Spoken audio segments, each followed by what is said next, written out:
नमस्कार, मैं आपके साथ अंजना और आप देख रहे हैं बुलेट रिपोर्टर। आइए बढ़ते हैं आज की बड़ी खबर की ओर। रीवा में पूर्व सीएसपी ने गिरवा दी बाउंड्री वॉल, विवाद की स्थिति बनी। 40 साल पुरानी बाउंड्री को लेकर दो पक्ष आमने सामने। रीवा में पूर्व सीएसपी ने जमीनी विवाद में बिना दूसरे पक्ष के मौजूदगी के बाउंड्री वॉल गिरवा दी, जिससे विवाद की स्थिति निर्मित हो गई। बाउंड्री वॉल गिराने से नाराज दूसरे पक्ष ने मौके पर पहुंचकर विरोध जताया, जिसके बाद मौके पर पुलिस को पहुंचकर विवाद को शांत करवाना पड़ा। घटना चोरहटा थाना क्षेत्र की है। बताया गया कि यह विवाद रिटायर्ड सीएसपी पन्नालाल अवस्थी और गुप्ता परिवार के बीच हुआ। पन्नालाल कुछ सालों पहले पुलिस से सेवानिवृत्त हो चुके हैं। कमलेश गुप्ता ने बताया कि 22,000 स्क्वायर फीट जमीन हमने 40 साल पहले खरीदी थी, जहां बिना किसी पूर्व सूचना मेरी बाउंड्री गिरा दी गई। कल रात में हमारे घर में प्रोग्राम था, हम सब उसी में व्यस्त थे, इसलिए ध्यान नहीं दे पाए। उधर जेसीबी मशीन बुलवाकर बाउंड्री वॉल गिरवा दी गई और तो और कालम खुदवाकर रिटायर्ड सीएसपी अपनी बाउंड्री भी बनवाने लगे। इसी बात को लेकर हमने आपत्ति दर्ज कराई है। उधर रिटायर्ड सीएसपी वीडियो ने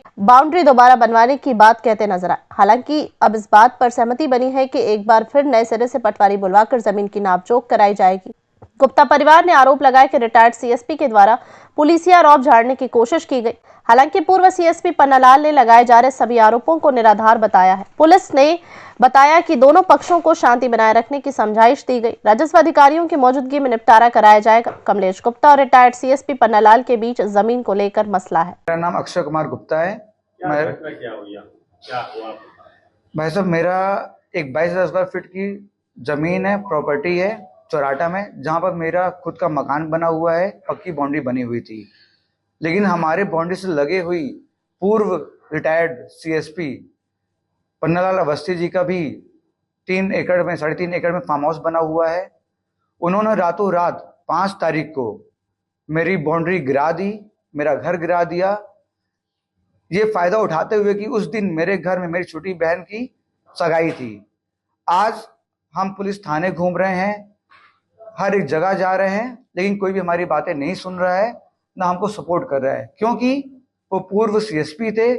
उनके घर में आज भी एसपी और सीओ जो उनकी बहू है और जो उनका आईएएस लोग उपस्थित हैं। शासन प्रशासन पूरे उनके तरफ है। हमारी कोई कार्रवाई नहीं हो रही है। कितना पुराना मकान है आपका? कब से बना हुआ था? हमारा मकान को बने हुए 50 साल हो गया है। वहां पर पहले वहां पर हमारी फैक्ट्री थी जो बंद हो गई थी, फिर हमने वहां पर मकान बना लिया था।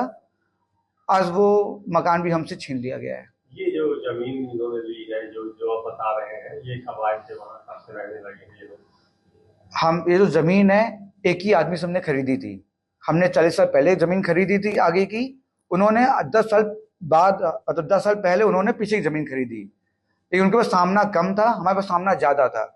इस लालच में मुझे देखते हुए समझ में आता है कि उन्होंने सोचा कि ये बाउंड्री तोड़ दी जाए तो उनका सामना बढ़ जाएगा, तो उनकी जमीन की कीमत बढ़ जाएगी। जो उनका फार्म हाउस बना है 3.5 एकड़ में, उसकी कीमत बढ़ जाएगी। 5 तारीख की शाम से ये घटना शुरू हुई है और काफी उस समय शोर शराबा भी था। क्या पुलिस प्रशासन वहां पहुंचा था? क्या कार्रवाई की?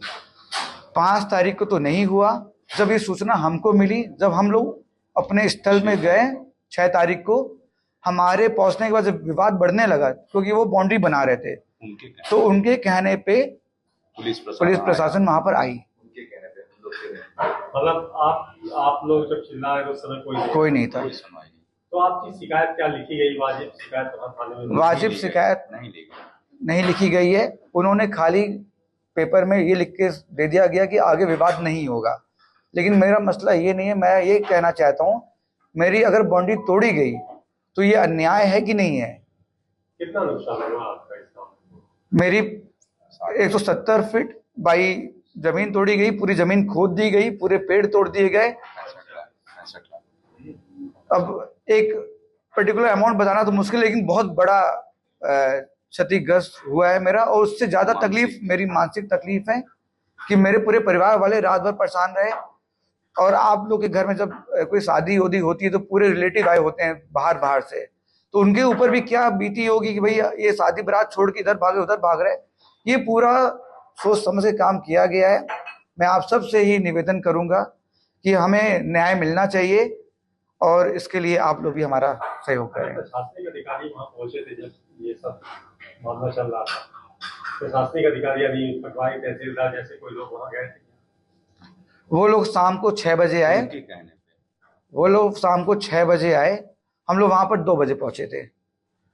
वहां पर टीआई साहब 1 घंटे बाद आए। उसके बाद प्रशासन वालों को 3 घंटे लगा। उनका जो मेन उद्देश्य था, जो मुझे लगता है अवस्थी जी का जो मेन उद्देश्य था कि आज ये कुछ भी ना हो पाए, इनका काम शाम हो जाएगी, सब वापस चले जाएंगे, उनको प्लानिंग करने का दोबारा मौका मिले। वैसे ही हुआ है। अक्षय कुमार गुप्ता।